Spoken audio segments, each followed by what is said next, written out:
Most people don't realize that the American Southern accent is not a sign of ignorance, but actually the fact that, according to linguists, we're the only people left in the United States who generally still sound like our ancestors.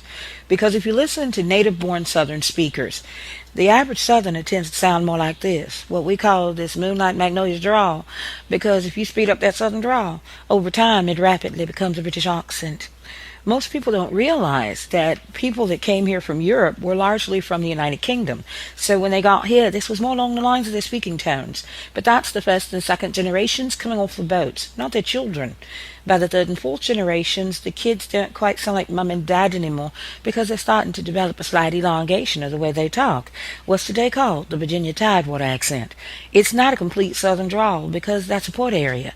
But as you go farther into the southern interior and the years progress, the accent tends to get thicker, deeper, richer. By Arkansas, Alabama, Georgia, heck yeah, you got a full-blown southern drawl.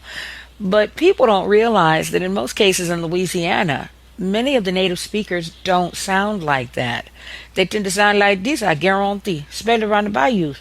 Because you speed up that South Louisiana Cajun Creole accent, over time it becomes en français, French, with of course certain exceptions in New Orleans, which tend to sound like more like New Yorkers because of the Irish and the Sicilian Italian influence. So they tend to sound a bit more like this. And people tend to get a little confused because they think, what, you from New York? Nah, I'm from New Orleans. Why?